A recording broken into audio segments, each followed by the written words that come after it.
चलिए खबरें आपको दिखाते हैं अब सुपरफास्ट अंदाज में। सीएम अशोक गहलोत ने वेदांता समूह के अध्यक्ष अनिल अग्रवाल और मंत्री अफसरों के साथ राजस्थान में खनन क्षेत्र के विकास की संभावनाओं पर बैठक की। सीएम अशोक गहलोत ने राजस्थान में अपार खनिज संपदा मौजूद है, जिसका समुचित दोहन न केवल राजस्थान बल्कि हमारे देश की तस्वीर बदल सकता है। देश भर में कोरोना वैक्सीनेशन प्रोग्राम 16 जनवरी से शुरू होगा। हाई लेवल मीटिंग के बाद पीएम ने यह फैसला किया है। शुरुआत में ये वैक्सीन 3 करोड़ हेल्थ वर्कर्स और फ्रंट लाइन वर्कर्स को दी जाएगी।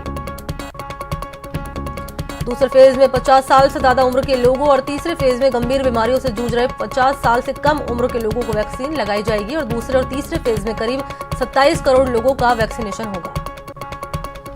इससे पहले देश में कोरोना की स्थिति की समीक्षा के लिए पीएम ने हाई लेवल मीटिंग की। उन्होंने वैक्सीनेशन के लिए राज्यों की तैयारियों का जायजा भी लिया। बैठक में cabinet secretary, principal secretary, health secretary और दूसरे सीनियर अफसर भी शामिल हुए। देश में इमरजेंसी यूज के लिए 2 वैक्सीन को मंजूरी मिल गई है। इसमें सीरम इंस्टीट्यूट ऑफ इंडिया की कोविशील्ड और भारत बायोटेक की कोवैक्सीन शामिल है। दोनों वैक्सीन को देश के अलग अलग हिस्सों में पहुंचाने के लिए सरकार ने ट्रांसपोर्टेशन की गाइडलाइन जारी कर दी है।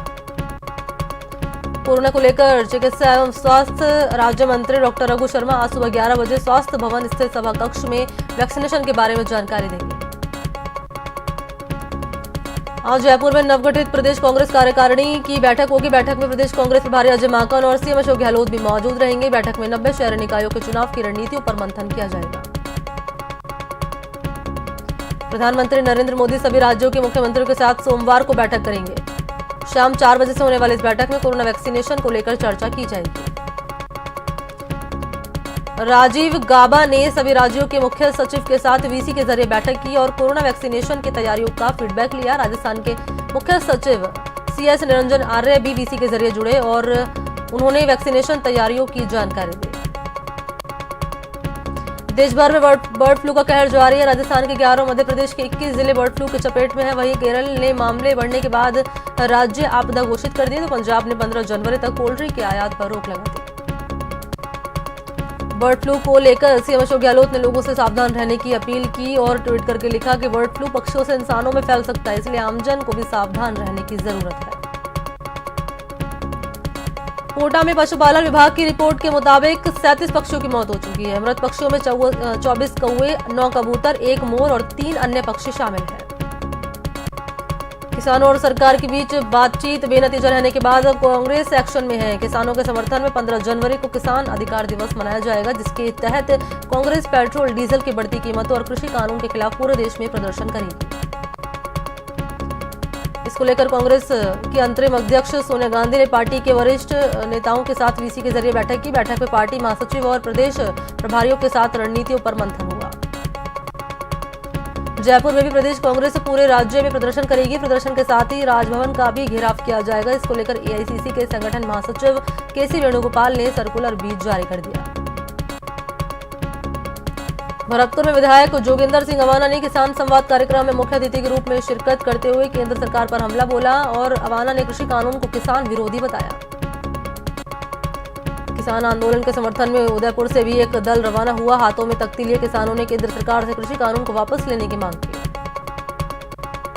किसान आंदोलन के समर्थन में बीकानेर के एनएसयूआई कार्यकर्ताओं ने राष्ट्रपति के नाम खून से चिट्ठी लिखी। उन्होंने तीनों कृषि कानून को वापस लेने की मांग की। केंद्रीय मंत्री अर्जुन राम मेघवाल ने बीकानेर के पवनपुरी में सामुदायिक भवन की दूसरी मंजिल का लोकार्पण किया। इस दौरान उन्होंने कहा कि सरकार किसान कृषि कानून में संशोधन करने के लिए तैयार है। विधानसभा में नेता प्रतिपक्ष गुलाब चंद कटारे ने कृषि कानून के मुद्दे पर कांग्रेस पर निशाना साधा और कहा कि कांग्रेस गैर जिम्मेदार पार्टी की तरह व्यवहार कर रही है। किसान आंदोलन पर बीजेपी के प्रदेश महामंत्री मदन दिलावर ने विवादित बयान दिया। दिलावर ने कहा कि बर्ड फ्लू फैलाने में आंदोलनकारी किसानों का हाथ है और कहा कि आंदोलनकारी चिकन खा रहे हैं, जिससे बर्ड फ्लू फैल रहा है। लद्दाख में एक चीनी सैनिक को भारतीय फौज ने दबोच लिया। ये चीनी सैनिक भारत की सीमा में घूम रहा था। इस सैनिक को चुशूल सेक्टर में गुरुंग घाटी के पास पकड़ा गया है। महाराष्ट्र के भंडारा से एक दर्दनाक खबर सामने आई, जहां पर एक सरकारी अस्पताल में आग लगने से 10 नवजात बच्चों की मौत हो गई। जिला अस्पताल में देर रात शॉर्ट सर्किट के चलते सिक न्यूबॉर्न केयर यूनिट में आग लग गई और इस वार्ड में कुल 17 बच्चे थे। भंडारा के जिला अस्पताल की घटना पर पीएम मोदी ने दुख जताया और ट्वीट करके लिखा कि भंडारा में दिल दहला देने वाली घटना, जहां हमने अनमोल बच्चों को खो दिया, मेरी संवेदना सभी शोकाकुल परिवार के साथ है। गृह मंत्री अमित शाह ने भी भंडारा में हुए हादसे पर दुख जताया और ट्वीट करके लिखा कि भंडारा जिला अस्पताल में हुए आगजनी की घटना बेहद दुर्भाग्यपूर्ण है। मैं शब्दों से परे जाकर दुखी हूं और शोक संतप्त परिवारों के प्रति मेरी संवेदना है। रक्षा मंत्री राजनाथ सिंह ने भी हादसे पर गहरा शोक जताया और लिखा कि ईश्वर पीड़ित परिवार को ये दुख सहने की क्षमता प्रदान करे। लोकसभा अध्यक्ष ओम बिरला ने हादसे पर गहरा दुख जताया। उन्होंने ट्वीट करके लिखा कि भंडारा के जिला अस्पताल में आग से कई बच्चों की मृत्यु की हृदय विदारक खबर से मन बहुत दुखी है। ईश्वर दिवंगत आत्माओं को अपने चरणों में स्थान दे। कांग्रेस के पूर्व अध्यक्ष राहुल गांधी ने भंडारा हादसे को दुखद बताया और ट्वीट करके लिखा कि मेरी संवेदना बच्चों के परिवारों के प्रति है, जिन्होंने अपनों को खो दिया है।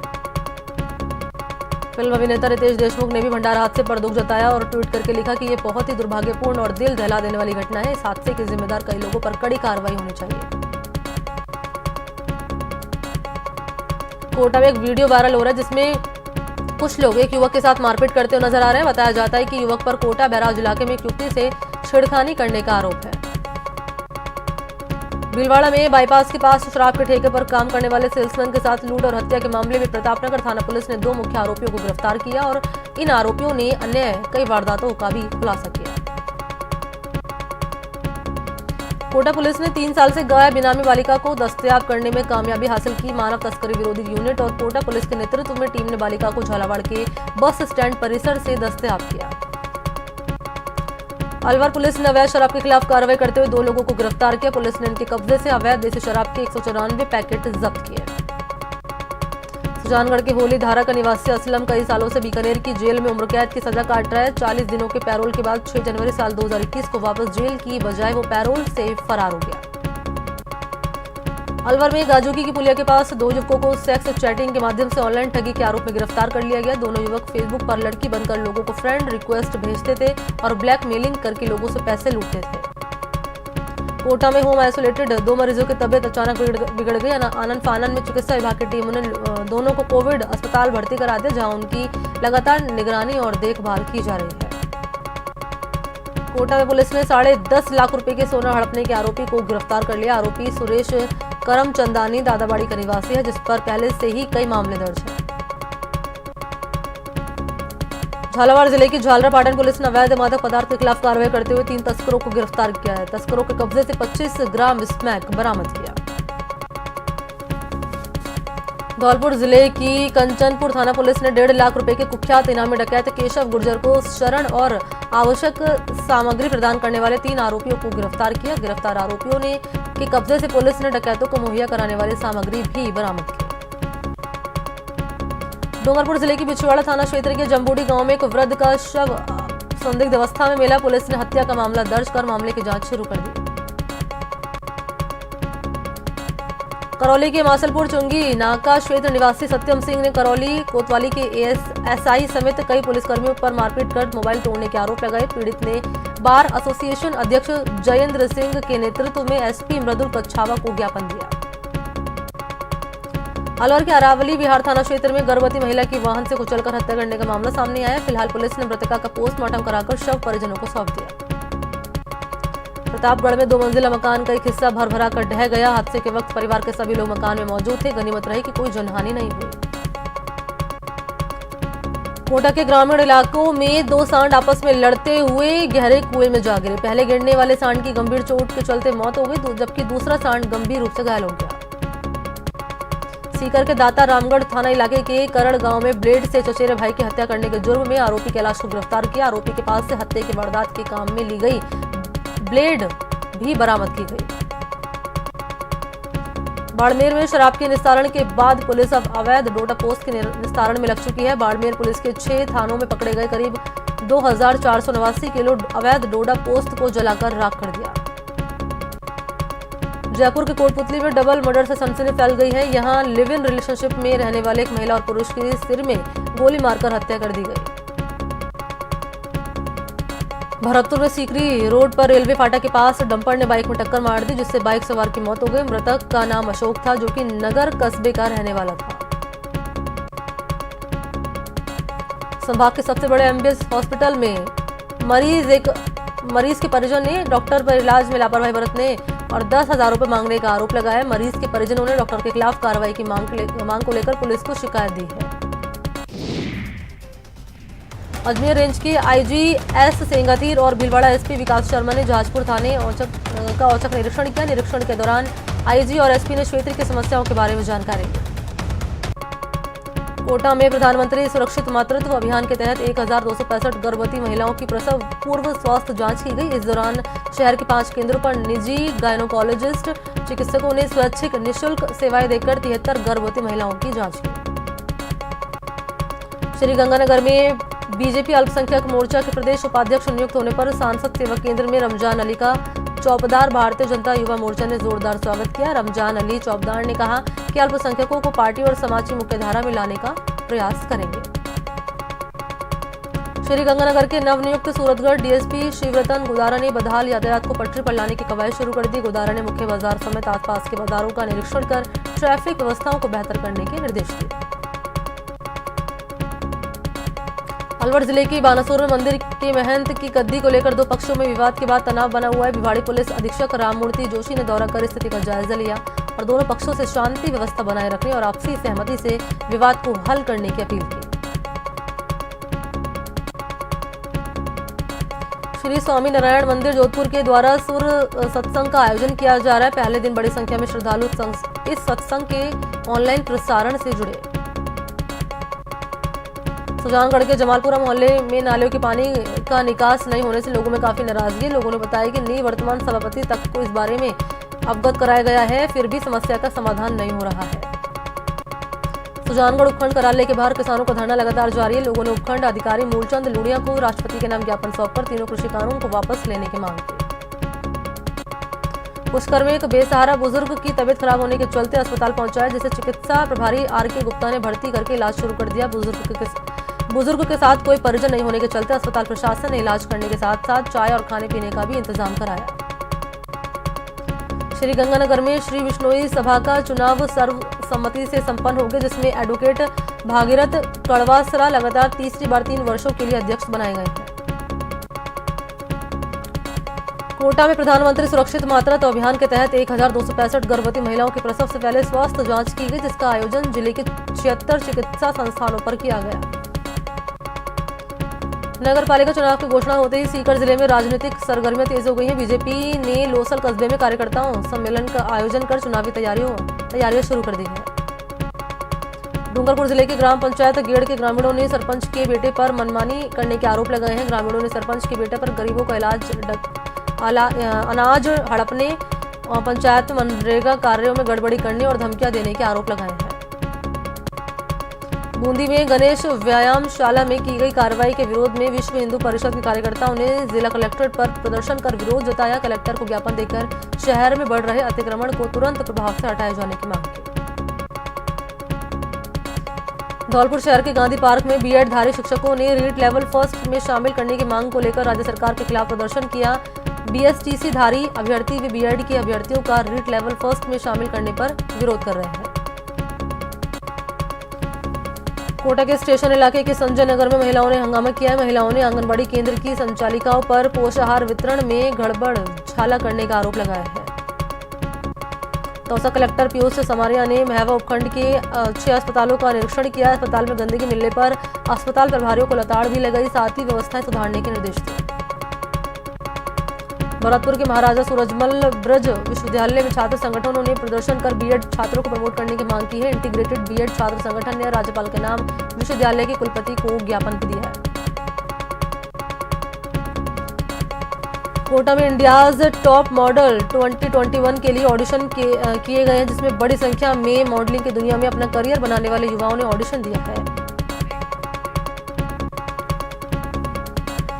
यहाँ रुकते हैं छोटे से ब्रेक के लिए, लेकिन ब्रेक पर जाने से पहले आपको बता दें कि कोविड-19 महामारी ने परस्पर निर्भरता की भावना को सुदृढ़ किया है, जिससे कि पूरा देश इस विपत्ति का एकजुट होकर मुकाबला कर सके। वैक्सीनेशन के ऐलान के बाद जरूरत होगी कि हम सभी अपना सर्वश्रेष्ठ योगदान दें, जिससे कि हम एक साथ वायरस को हराने की तरफ आगे कदम बढ़ा सके। और नेटवर्क 18 इस मुहिम में हर कदम पर आपके साथ होगा। जब तक सब सुरक्षित नहीं, तब तक कोई भी सुरक्षित नहीं होगा। इसी सोच के आधार पर हमारे कैंपेन संजीवनी का लक्ष्य ये सुनिश्चित करना है कि वैक्सीन पाना सभी भारतीयों का अधिकार है।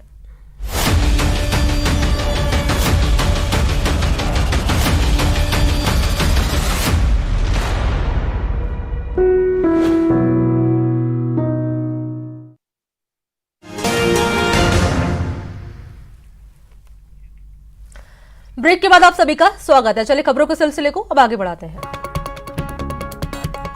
अजमेर में बीजेपी के शहर महामंत्री और निवर्तमान उप महापौर संपत सांखला की मुश्किलें लगातार बढ़ती नजर आ रही हैं। सांखला के खिलाफ एडीए की करोड़ों रुपए की जमीन को फर्जी तरीके से अपने नाम करवाने और बेचने का मामला सामने आया।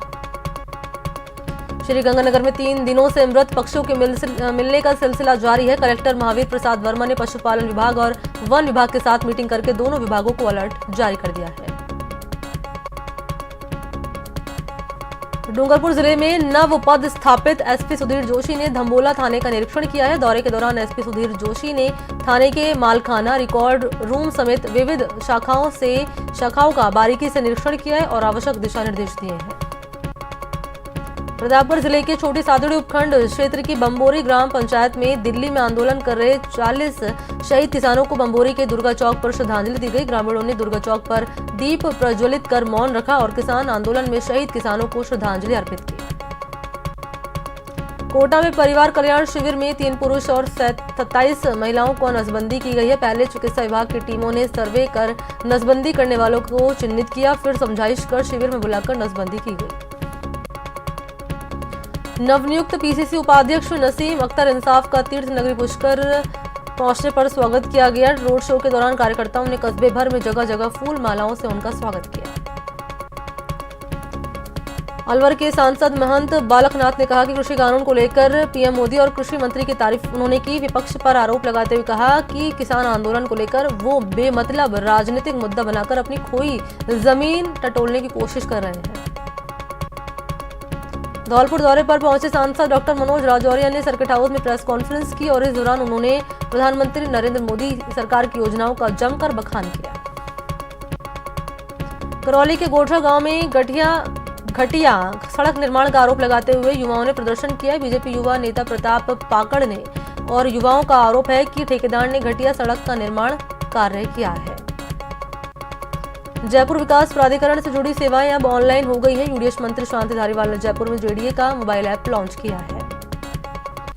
कोरोना काल में भी पिंक सिटी के विकास पर ब्रेक नहीं लगेगा। राज्य सरकार ने विशेष राहत देते हुए जयपुर शहर के विकास के लिए 1355 लाख रुपए की मंजूरी दी है।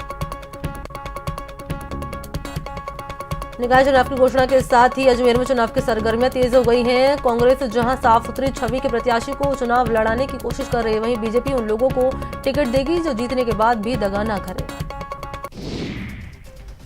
जयपुर के मौसम का मिजाज बिगड़ गया है। यहाँ दूसरे दिन भी लोगों को सूर्यदेव के दर्शन नहीं हुए। बादल छाए रहे और सर्दी के चलते हवाओं के चलते गलन का एहसास हो रहा है। सिरोही के माउंट आबू में लगातार तापमान जमाव बिंदु पर बना हुआ है। पहाड़ी इलाकों में 7वें दिन भी बर्फ दिखाई दी। मैदानी इलाकों में वाहनों पर भी बर्फ जमी हुई दिखाई दी। कोटा में बारिश होने के बाद सुबह से घना कोहरा छाया हुआ है। कोहरे के चलते कोटा शहर में विजिबिलिटी 100 मीटर तक रह गई है। कोहरे के चलते वाहन चालकों की भी परेशानी बढ़ गई है। सीकर में लगातार बादल छाने से ठंड का एहसास दिन में भी बना हुआ है। बादलों के चलते 2 दिन से सूर्यदेव ने दर्शन तक नहीं दिए, जिसके चलते अधिकतम तापमान में कमी आई है। बीकानेर में कोहरे और सर्दी के तेवर तल्ख होते जा रहे हैं। कोहरे के चलते विजिबिलिटी भी कम रही है। घने कोहरे के चलते वाहन चालकों भी काफी परेशानी हो रही है। जैसलमेर में सर्दी से आम लोगों का जीवन पूरी तरह से अस्त व्यस्त हो गया। कड़ाके की ठंड ने आमजन को ठिठुरा दिया है। कड़ाके की ठंड में लोग राहत पाने के लिए तरह तरह के जतन कर रहे हैं और सुबह शाम अलाव तापते हुए नजर आते हैं। अजमेर में घना कोहरा छाया रहा। तापमान में गिरावट भी लगातार दर्ज की गई और ठिठुरन भी बढ़ रही है। कोहरे के चलते लोगों को काफी परेशानी का सामना भी करना पड़ा। प्रतापगढ़ जिले में 4 दिन बाद फिर से बारिश हुई है। सुबह हल्की बारिश के बाद आसमान में बादल छाए रहे। सर्दी का असर कुछ देर तक कम हो गया, लेकिन शीतलहर का दौर जारी है। देश में कोरोना मरीजों के आंकड़ों में लगातार गिरावट जारी। 24 घंटे में 18,222 केस सामने आए। कोरोना मरीज का आंकड़ा 1,04,31,000 को पार कर चुका है। पिछले 24 घंटे में देश में 228 लोगों की मौत हो गई है कोरोना से, जिसके बाद कोरोना से मौत का आंकड़ा 1,50,798 हो गया है। पिछले 24 घंटे में 19,253 मरीज रिकवर भी हुए, जिसके बाद रिकवर हुए मरीज की संख्या 1,56,651 हो गई है। मरोदरा में कोरोना की रफ्तार धीमी हो रही है। 24 घंटे में 436 केस सामने आए, जबकि 4 लोगों की कोरोना से मौत हो गई। प्रदेश में संक्रमितों का आंकड़ा 3,11,000 के पार पहुंच चुका है। टोंक में कोविड-19 वैक्सीनेशन की प्रथम चरण की तैयारियां पूरी हो गई, जिसका जायजा लेने के लिए जिला कलेक्टर गौरव अग्रवाल ने मालपुरा उपखंड क्षेत्र का दौरा किया। कोविड-19 वैक्सीनेशन की तैयारी प्रदेश भर में पूरी कर ली गई है। वैक्सीन के स्टोरेज से डिस्ट्रीब्यूशन तक के लिए कोल्ड चेन तैयार कर ली गई, जिसके लिए जोधपुर, जयपुर और उदयपुर में 3 राज्य स्तरीय वैक्सीन सेंटर बनाए गए हैं। राजसमंद के देवगढ़ में 6 कौवों की मौत से दहशत फैल गई। प्रशासन ने कोरोना वायरस के साथ बर्ड फ्लू को लेकर भी सतर्कता बरतने के निर्देश दिए। कलेक्टर आशीष गुप्ता ने हिंडौली में कोविड-19 टीकाकरण केंद्र और किचन गार्डन का निरीक्षण किया। निरीक्षण के दौरान तहसीलदार हिंडौली केसर सिंह और ब्लॉक सीएमएचओ जगबीर सिंह भी मौजूद रहे। प्रतापगढ़ जिले के छोटी सादड़ी उपखंड में कोरोना मॉडल वैक्सीन सेंटर बनाने को लेकर कलेक्टर अनुपमा जोरवाल ने दौरा किया। इस दौरान सेंटर के प्रतीक्षा कक्ष, निगरानी कक्ष और टीकाकरण को लेकर चिकित्सा अधिकारियों को आवश्यक दिशा निर्देश दिए। कोटा में कोरोना मरीज के आंकड़ों में गिरावट से स्वास्थ्य विभाग ने राहत की सांस ली है। 24 घंटे में कोरोना के 39 मरीज सामने आए। जिले में कोरोना के 600 एक्टिव केस हैं। तो बुलेटिन फिलहाल इतना ही। नमस्कार।